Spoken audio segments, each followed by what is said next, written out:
지금 전체적인 큰 판을 한번 봐야 되는데 북한에 보여주려고도 있겠지만 그 의미라기보다는 근본적으로 대한민국에서 대북 정책에 대한 변화를 가져와야 된다는 이야기는 끊임없이 제기되어 왔습니다.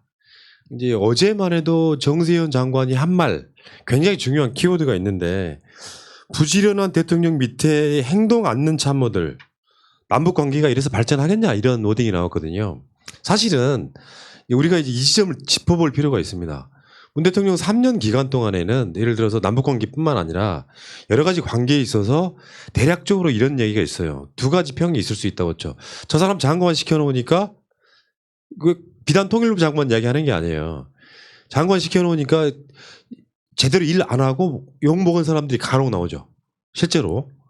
근데 되게 또 이쪽 한쪽 진보에서는 어떤 얘기가 나오냐면 그거 대통령 임명 잘못한 거잖아. 그 대통령이 책임이잖아. 이렇게 얘기하실 수 있거든요. 그 사람이 일을 잘할지 못할지는 살아온 과거나 어떤 주위의 평들을 통해서 인사를 하긴 하지만 어떤 경우에는 실제로 그 자리를 맡겨본 적이 없는 사람들이에요. 그렇죠. 그러니까 통일부 장관은 될 수 있어도 뭐 기재부 장관은 될 수 있어도 그 자리를 맡겨본 적이 없는 사람들이에요. 잘할지 못할지는 아무도 모르는 겁니다.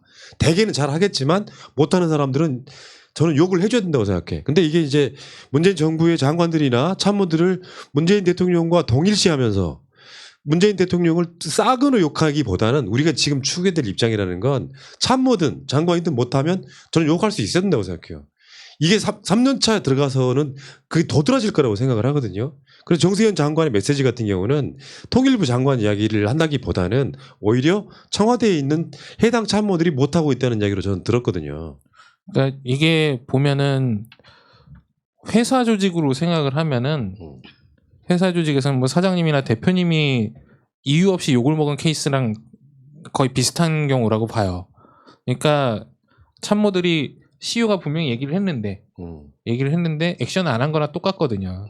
그래서 CEO는 이렇게 하라고 했음에도 불구하고 왜 안 했냐 욕먹는 이런 상황이에요. 그러니까 실제로 이제 과거를 돌이켜 보면은 이제 하노이 회담 이후나 어떤 보면 북한에서는 우리 이렇게 하겠다라고 의지를 표명을 했고 또 이제 대통령님도 우리도 이제는 이제 미국에 의지 않고 하겠습니다 해야 된다 이야기를 하셨었고 심지어는 3월 달에 김여정이 담화문을 지금 못지않은 수준의 담화문을 발표를 했어요. 이미. 근데 3월 달에 발표를 했는데도 석 달 동안 우리나라에서는 액션이 없었다라는 거는 통일부 문제도 있지만은 뭔가 어떤 밑에서 대통령이 말씀을 하셨음에도 불구하고 액션 안 취했다라는 게 분명하거든요. 그래서 지금 요 상황 같은 경우에는 그러니까 분명히 그 우리들이 해야 될 거를 못했다라는 걸 인식을 해야 되고 그거를 그러니까 정확히 잘못했어요 얘기를 하고서는 지금 변화를 확실히 인식하고 바꿔야 된다라고 생각을 합니다. 저는 이번 그 통일부 장관 그 사임에 관련된 상황에서 저는 정부가 그 특히 장관을 임명하는 과정이 조금 학습이나 새로운 제도 개혁이 좀 필요하다고 생각합니다. 이게 뭐냐면은 예를 들면 이제 영국 같은 경우는 국회의원들이 장관이 되죠. 내각제이기 때문에. 근데 그 주로 국회의원 이제 재선이나 3선급쯤 되는 사람들이 부장관이라는 형태로 입각을 해요. 그럼 이제 그 사람들이 부장관 직위를 좀 수행하다가 그 안에서 관료들의 그 속성, 그 다음에 부의 그 업무 내용을 파악한 후에 장관을 하거든요. 근데 우리나라에서 특히 그 장관이 됐을 때 문제되는 분들이 학자 출신들이에요. 그러니까 그 사람들은 밖에서는 굉장히 자유로운 발언을 합니다. 자기 연구 방향에 맞는. 그리고 자기가 얘기하고 싶은 내용에서는 굉장히 전문적이고 깊이가 있어 보여요. 하지만 그치. 장관으로 가면 그 부의 관료들을 통제하는 것 아니면 그 부의 비전을 제시하는 것 다른 부처와 조율하는 것 등등 훨씬 더 많은 역할이 필요하거든요. 그런 면에서 지금까지 학자 출신의 장관 중에 성공한 사람은 거의 없습니다. 그래서 학자들 중에 만약에 앞으로 장관 되고 싶은 사람은 그 부에 정무직 차관으로 들어가서 1년 정도 정책 보좌 업무를 좀 하다가 이 사람이 능력이 있다 싶으면 장관으로 발탁하는 구도로 가는 게 어떨까. 기존의 관례는 아니지만 그거 굉장히 좋은 방법인데. 제 아이디어입니다. 그러니까 확실히 그 학자들은 이제 어떤 논란이 있을 때는 대부분 자기 머릿속에 있는 거와 말로 커버를 하거든요. 근데 이제 장관이나 이런 데 실무적인 차원으로 가면은 어쨌든 액션을 취하는 실무자들을 설득하거나 납득을 시킬 수 있는 역량이 있어야 돼요. 그래야 이제 따라오지, 안 그러면 오히려 이용만 당하는 형태가 많이 발생을 하게 되거든요. 예. 그러니까 이제 학자분들이 어떤 실무적인 감각, 사람들을 아울러서 이끌 수 있는 그런 능력들을 갖추고 있는지 확인하는 작업들은 분명히 필요할 수도 있다라고 봅니다. 그러니까 지금 정세현 장관의 이런 그 지적이요. 단순하게 남북 관계에 해당되는 이야기가 아닐 그러니까 그런 방식으로 한번 적용을 해보면 예를 들어 지금 남북 관계에 있어서는 김현철 통일부 장관보다 정의용 안보실장이 더 중요하다는 메시지에 좀 가깝다고 일단 보고요. 그거 말고도 예를 들면 조금이라도 더 촛불 정부에 맞는 정책을 해야 되는데 관료화되어 있는 참모들이 이런 사람들이 실제로 박근혜 때나 크게 다를 바 없는 것들을 행하면 결국에 욕은 문 대통령이 먹는 이런 방식이거든요. 이게 총체적으로 봤을 때 3년 정도 지나고 나면 일종의 매너리즘 등에 빠집니다. 그래서 그냥 안정적으로 끌고 가려면 하지 뭔가 이렇게 정책을 확 국민들 막 이목이 쏠리게끔 확 달라진 느낌을 주려고 하지 않는 최근에 홍남기가 저는 딱 그런 케이스라고 보는데 이런 상황에서 김현철 통일부 장관보다 정의용 안보실장에 대한 책임론 저는 굉장히 일리 있다고 보거든요. 사실은 통일부 장관이 안보실장 눈치를 더 봤다고 보시면 안보실장이 최소한 대통령이 안 하더라도 통일부 장관한테 여러 가지 눈치를 줬어야 된다고 생각하거든요. 그러니까 그 통제선이 뭐 저는 좀 불분명했다라는 건 인정하는데요. 저는 그 안보실장, 그러니까 정의용 안보실장 같은 경우는 이미 사의를 여러 번 표명했어요. 그리고 근데 이제 대통령이 좀 붙잡은 걸로 알고 있습니다. 왜냐하면 이분 연세가 우리나라로 거의 75세에 해당해요. 네. 그리고 정통 외교관 출신인데 국회의원도 한번 하셨고. 근데 이제 그 안에서 그 1차장이 김유근 차장이 군 출신이고 중장 출신.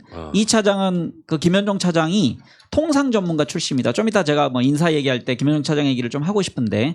근데 대통령의 그 정의용 안보실장에 대한 믿음은 확고한 것 같습니다. 왜냐하면 이번에 특사 파견 명단에 대표가 2명인데 정의용 안보실장하고 서훈 원장이에요. 그러면 저는 여기에서 실은 통일원이 그 조직이 정부에서 가장 그 숫자가 적은 250명 정도밖에 안 된 조직입니다. 통일부? 네, 통일부 부원이. 그러니까 다 합쳐봐요. 253명으로 제가 오늘 정원을 보고 왔는데 그러면은 실은 통일부가 국내에 머물러 있을 게 아니고 중국도 가고 미국도 하고 그런 역할을 했어야 되는데 제가 이거 꼭 그 김현철 장관 흠을 잡고자 하는 게 아니고 통일부 업무 중에 미국과 관련된 게 실은 많이 있을 수 있거든요. 근데 이번에 뭐 이도훈 그 평화교섭 본부장이 지금 미국 가서 비건 만난다는 보도가 나왔었는데 통일부에서도 가시적으로 좀 가서 미국을 설득하는 이게 외교안보실 그 통해서라도 그런 역할 좀 했어야 되는데 김현철 장관의 그 경력이 우리나라 대학에서 석박사를 한 거예요. 그리고 교수한 겁니다. 그래서 그분이 인적 인프라의 부족 때문에 외국 나가는 걸 좀 게을리하지 않았나. 그러니까 통일부 장관도 외국 좀 나갔어야 된다. 특히 미국을 설득했어야 된다. 통일 외교를 했어야지. 그렇죠. 통일 외교. 지금 이제 계속 번지고 있는 게 정의용, 강경화 장관, 통일부 장관 이렇게 어떤 인책론이랄까요? 이게 번지고 있긴 한데 여기에 이제 하마평들이 있잖아요. 네. 굳이 말하자면 지금 뭐 오늘도 김현철 장관의 그 사의를 문 대통령이 뭐 반려할 거다 뭐 이런 보도도 나오고 있고 막 그렇긴 한데요. 저는 이 부분에서 김현철 장관은 상징적 의미에서라도 교체를 하는 것이 저는 바람직하다고 봅니다. 그러니까 어떤 변화도 주지 않는 게 가장 큰 변화는 사람을 바꾸는 겁니다. 이런 상황에서 통일부 장관의 임종석이냐 오늘 또 어떤 언론은 단독 따라가지고 이인영 유력 이렇게까지 나왔더만요. 근데 그게 뭐 가짜 뉴스가 될 가능성도 저는 있다고 일단은 보는데 문제는 임종석만의 어떤 색깔이 있을 거라고 보고 그리고 이인영도 이인영만의 색깔이 있을 거라고 봐요. 그러니까 그 일단 임종석 실장 이야기를 하면 지난달인가요? 이 사건 터지기 전에 임종석 실장이 통일부를 작심하고 비판했던 적이 있어요. 5월 22일 날. 거의 약 한 달 정도 못된 그 정도 점인데 여기에서 보면 이게 어마어마한 파워게임이 느껴지더라고요. 이게 어떤 느낌이었냐면은 임종석 실장의 이야기는 한미 워킹 그룹이라고 하는 것을 통일부는 빠져야 된다 이런 게 핵심이에요. 그러니까 사실상 미국의 지시를 받는 것 같은 느낌의 그 한미 워킹 그룹에 통일부가 들어가 있으면 독자적 일을 못한다 이런 느낌이었는데 통일부 관계자가 즉각 반박을 해버리거든요. 그거 틀린 말이다. 그렇다 보니까 김현철 통일부 장관 따로 노는 느낌이었어요. 그러니까 지금까지 굉장히 오랜 시간 동안 비서실장 하면서 북한 특사 이런 개념으로도 활용됐던 임 실장이 그 정도 이야기할 정도면 통일부의 구조적 문제가 굉장히 컸다는 거죠. 근데 거기에 김현철 장관의 목소리가 나오는 것도 아니고 통일부 관계자가 그걸 즉각 반박을 잘못하려고 있는 거다. 요 느낌을 보면서 아 통일부가 김현철 장관 등이 장악하지 못하고 있구나까지 저는 느낌을 받았었거든요. 그러니까 그게 지난달에 있었던 임종석 그 전 실장의 언론상에 드러난 굉장히 중요한 메시지 중에 하나였어요. 그러니까 제가 아까 그 김현철 장관이 미국과의 협의에 좀 게을리했다. 본인 노력을 그 안 했다가 이게 좀 결부돼 있는 건데요. 그러니까 워킹그룹을 통해서 업무를 했지만 그 안에서 실은 미국을 설득한 게 통일부가 뭐가 있습니까? 아무것도 없는 거죠. 그렇다고 해서 남북 문제를 외교부가 나서서 강경화 장관이 할 수 있는 것도 아니고 저는 아까 말에 연결하면 정의용 실장은 이번 기회에 물러나고 싶어 한다고 생각합니다. 근데 지금 한평에 오르고 있는 임종석 실장은 과연 장관으로만 제한시킬 것인가 우리가. 왜냐하면 임종석 실장이 지금 UAE 뭐 정권 특사, 뭐 특임 특사 뭐 이런 식으로 돼 있거든요. 그리고 남북 문제 그 역할하는 데 있어서 저는 장관 직책보다는 대통령의 신복으로서 오히려 외교 안보에서 장관의 격을 뛰어넘는 그런 역할을 하는 게 오히려 좋다고 생각하거든요. 그러니까 임종석을 장관으로만 묶지 말아라. 그냥 국무위원 정도로. 왜냐하면 이미 비서실장이라는 대한민국에서 가장 중요한 그 3명의 자리에 꼈던 사람이고 그래서 그 작은 부서의 장관으로 두는 것보다는 나머지 임기 2년 동안 문재인 대통령 옆에서 통일 업무는 물론이고 다른 업무 그러니까 대통령이 꼭 필요한 업무에 대해서 거의 그 정권 특사 정도의 역할을 할 수 있는 역할을 했으면 좋겠다 생각합니다. 저는 조금 생각이 달라요. 그 지점에서는 그런 자리에 앉아 있는 사람일수록 상징적인 상황이 만들어지는 거잖아요. 그리고 예를 들어서 교수 출신이 안 된다고 하는 측면에는 실제로 공무원들 장악하지 못하는 것도 있잖아요. 이런 과정이라면 정치인 출신 오늘 이인영이 이렇게 유력하게 보도된 데에는 그런 느낌이에요. 이인영은 사실은 지금 느낌으로는 당대표도 갈 수 있을 정도의 인정을 받고 있는 사람이잖아요. 현역 국회의원이기도 해. 그런 사람이 통일부 장악해서 조금 뭐 소위 요즘에 우리가 쓰는 표현으로 자주적으로 해라. 이런 느낌이 저는 있다고 보는데 그게 임종석 실장 같은 경우는 말씀대로 하자면 일종의 특보 개념일 거 아니에요. 근데 대한민국에서 특보는 사실 비선에 가깝습니다. 공식 직책이라고 해도 얼마든지 남발할 수 있는 자리가 있기 때문에 실제로 최민희 의원 같은 경우도 청와대 정책기획위원이에요. 근데 이걸 공식을 맡고 있다고 인식하는 사람은 없잖아요. 아니 힘이 아주 셌던 특보가 있었습니다. 전두환 옆에서 그 허화평이라는 비서실에 그 특별보좌관이 있었어요. 그러니까 비서실장이 언제적 이야기를 하고 그래요. 그러니까 내가 봤을 때는 그렇게 상징적인 인물이 뭔가 끌어가면 통일부에 대한 장악력은 훨씬 높아질 거라고 생각하는데 아까 말씀드린 것처럼 통일부 업무를 수년간 해왔던 사람들이라면 모든 그 자신들의 시그널이 통일 쪽, 남북 평화 쪽에 맞춰져 있어야 되는 건데 그렇죠. 현상 유지하려고 복지부동하고 뭔가 불편한 게 싫고 일하기는 싫고 그렇다 보니까 청와대 정책실에 그러니까 안보실의 눈치만 계속 보면서 아무것도 못하고 일정대로 통일부 장관은 강연으로만 내돌리고 요건 바꿔야 된다는 이야기죠. 그러니까 저도 정치인이 가야 된다는 거는 이번에 명확하게 그 국민들이 인식했다고 생각합니다. 근데 이제 그러면은 정치인 하면은 딱 4명밖에 없어요, 지금. 화한평 오르는 사람. 그러니까 임종석, 이인영 지금 오늘 단독 보도 나왔고요. 저는 실은 어제 저녁에 방송하면서 이인영 제가 주장했었는데 그 3번째가 우상호. 그다음에 4번째가 송영길. 뭐 이 정도거든요, 지금. 송영길은 안 되고 갖고 상임위원장을 했기 때문에 네. 정세현 장관의 재등 판단 이게 가장 확실한 카드라고 사실 저는 보고 있거든요. 가능할지 모르겠지만 국가적 중대 사안 앞에 급이 어디 있어? 하면 할 수 있는 거죠. 이런 생각을 해봐요. 지금 한미 워킹 그룹의 입김에서 얼마나 빨리 많이 벗어나면서 우리가 주도권을 회복하냐가 지금 그 자리에 누가 앉냐보다 조금 더 이 판을 더 바꿀 수 있는 결정적인 문제가 아닐까 생각을 해봤습니다. 이게 학자 출신이냐 정치인 출신이냐 물론 실무 경험이 있어야 되니까 정치인 출신인 게 낫다라는 말도 상당히 설득력이 있는데요. 이게 관료들한테 잡아먹히지 않기 위해서 그들의 입김에 매몰되지 않기 위해서 반드시 정치인이어야 된다라는 논리에는 또 학자 중에서도 굉장히 치고 나가는 근성이 세신 분들이 있을 거 아닙니까? 그러니까 나는 워킹그룹 때문에 망하겠다 이 말씀을 드리고 싶은 거예요. 그래서 얼마나 그들의 입김에서 우리가 조금 김여정의 말에서 살펴봐야 될 부분은요. 그러니까 사대주의에 매몰돼서 스스로 자기 스스로 올감했다라는 표현들 같은 거 기분은 나쁘지만 들어둬야 될 필요가 있는 것 같습니다. 그래서 워킹그룹 안에서 우리가 얼마나 자발적으로 주도권을 잃지 않느냐가 조금 더 중요하다는 생각을 개인적으로는 해요. 그래서 제가 한 분을 제가 개인적으로 이분이 갔으면 좋겠다고 생각하는 사람이 있습니다.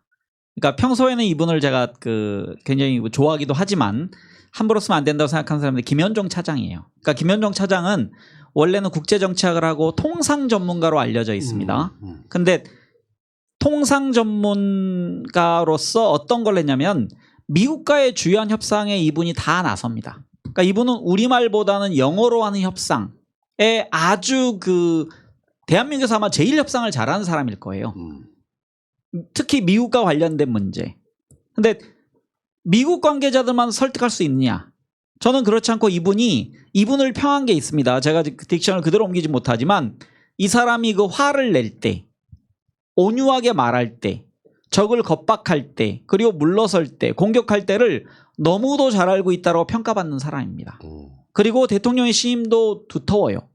그래서 김현종 차장이 이번에 본인 원래 전공, 학부 전공, 나중에 이제 변호사 자격증을 하기 위해서 법률을 공부한 사람이고 그래서 저는 김현종 차장을 통일부 장관으로 이번 내세우는 것도 미국과 북한 문제를 동시에 다뤄야 되기 때문에 예. 의미가 있을 거라고 생각합니다. 자, 그러니까 이게 여러 가지 보도를 보면 김현철 통일부 장관의 사의를 제가 하지 않기로 했다. 오늘은 이런 식의 보도들이 나오고 있거든요. 그러니까 당장 오늘은 사표를 수리하지 않는다. 아니면은 김현철 장관으로 계속 갈 거다 이런 뉘앙스는 제가 봤을 때는 아니에요. 어쨌건 이런 식으로 하마평이 오르는 것 자체가 의미가 있어요. 누가 되건 간에. 그러니까 예를 들면 김현철이 뭐가 부족했다에 대한 보완 대체제로서의 호명되는 인물들이거든요. 이런 차원에서는 다만 저는 빠른 시일 안에 김현철 장관에 대한 사의 표명에 대한 제가 공식적인 사표 수리는 이루어질 거라고 일단 네. 봅니다만 이런 상황에서 난감하죠. 우리들 입장에 되게 난감하죠. 평화가 계속 나아가지 못하고 좀 질척되긴 했어도 더 나쁜 쪽으로 가진 않았었거든요. 근데 최근에 보면 뭔가 되돌이킬 수 없을 만큼의 불안감을 주는 건 사실이거든요. 근데 또 극도의 위기 바로 뒤에 일이 확 해결되는 180도 전환 국면의 상황이 지금 돌이켜보면 뭔가 업적은 깜깜한 새벽 바로 다음에 있었다라는 생각이 들기 때문에 이게 요번에도 화창한 전환 국면이 될 수 있는 문제라고 생각합니다. 그러니까 위기 뒤의 찬스라고 네네. 얘기를 할 수는 있겠고요. 일단은 이제 한미 워킹그룹 관련돼서 이제 통일부의 이야기는 그러니까 워킹그룹 자체의 구성이 외교부하고 미국 국무부란 말이에요. 통일부가 주체가 되는 게 아니에요. 근데 이거는 이제 미국과 북미 협상을 하는 데 있어서 이제 일관성을 갖기 위해서 만든 조직인데 지금 여기에서 하는 이야기를 통일부에서 컨트롤을 못했다라는 거거든요. 그러니까 통일부에서는 이쪽의 눈치를 봐서 해야 될 일이 있을 거고 우리 자체적으로 할 수 있는 일이 뭔지를 이제 정확히 판단을 해가지고 끌려다니지 말아야 되는데 지금 현재서는 이 통일부 장관이 잘못했다라고 보여지는 지점은 이 미국과의 관계에 있어서의 본인들이 해야 할 일과 따라야 될 일과 어떤 그런 구분들을 정확하지 못했기 때문에 이도저도 아닌 그냥 방관자 역할밖에 못한 거라고 보여집니다. 그래서 새로 장관이 되시는 분이 누가 될지 모르겠지만은 그러니까 임종석 실장도 이런 부분을 얘기했다라고 봐요. 이쪽에 통일부가 어쨌든 주인이 아닌데 명령을 받는 위치가 아니라 얘네들의 상태를 보고 판단을 해서 우리가 할 일은 그중에서 찾아서 가야 된다. 예. 그런 역할을 제대로 할 수 있는 장관이 돼야 된다고 봅니다. 저 문 대통령의 성정상 통일부 장관이 잘못됐다는 것을 이 뭐랄까요 본인의 잘못으로 인식하는 분처럼 보이거든요. 사실은. 그러니까 뭘 인책성 인사가 저는 지금까지 문 대통령 정부에서는 거의 없었다고 보는 사람이에요. 당시 뭘 잘못했기 때문에 자른다. 오히려 한 번 더 기회를 준다. 이런 이 성품에 가깝다고 일단 보는데 문제는 지금 그걸 북한이 어떻게 예를 들면 김현철이 유임되려면요. 뭐가 가능해야 되냐면은 남북 정상회담이 가능하면 상관없어요. 간단히 말해서 그런 거죠. 네. 완전히 직접적으로 이렇게 그러니까 대화가 안 되는 상태에서 어떤 시그널도 보내지 않으면 더 악화시키는 거라고 보고 또 반대로 말하면 북한의 어떤 그런 시그널, 나쁜 시그널에 굴종하는 것처럼 보이는 것도 대통령 성정상에 허락하지는 않을 거예요. 이런 상황에서는 뭐 이따가 다시 이야기가 좀 나오겠습니다만 결국에는 이 문제는 저는 남북 정상회담을 일단 풀고 남북 정상회담하고 하는 그 언저리에서 미국과도 적당한 정도로 대화를 해가지고 더 이상 놔두면 북미 관계, 북한 핵, 남북 관계에 더 나빠진다라는 시그널을 계속 보내면서 이게 다각적으로 움직이는 그런 형태의 외교가 계속 진행되지 않을까 저는 이렇게 봅니다 일단은. 그러니까 한미 워킹그룹에 관련된 얘기만 짧게 하겠습니다. 그러니까 이 한미 워킹그룹의 그 결성에 대해서 북한의 입장이 지금 어떤 거냐면은 남북협력을 파탄내려는 미국의 흉심이 깔려 있다. 그다음 미국이 함부로 끼어들어 감나라 배나라 하고 있다. 남측이 미국의 지휘봉에 따라 남북관계를 대하고 있다. 이 욕을 전체적으로 먹는 게 지금 한미 워킹그룹이거든요. 그러니까 여기에 그 통일부가 참석하는 것 자체가 북한에 시그널을 줬다고 임종석 실장은 생각하는 거죠. 네. 그러니까 그 미국의 하수인격으로 지금 통일부가 전락하고 말았다. 네. 이 내용을 좀 참고해야 될 것 같습니다. 알겠습니다. 자, 정확하게 핵심들을 보고 있는 것 같습니다. 문제는 이제 이 말의 성취한이 아니라 실제로 북한이 잘했다 못했다 이런 차원을 떠나가지고 결과가 중요한 거 아니에요. 한반도 자체에 이런 행위들이 일어나지 않음으로써 뭔가 조용한 것, 아예 문제가 일어나지 않는 것이 가장 좋은 방법 중에 하나일 거라고 보고 하나는 더 북한의 입장에서 생각을 해보면 대한민국이 이제 뭔가 시그널을 보낼 때가 됐다. 뭐 이렇게 정리 한번 해봅시다.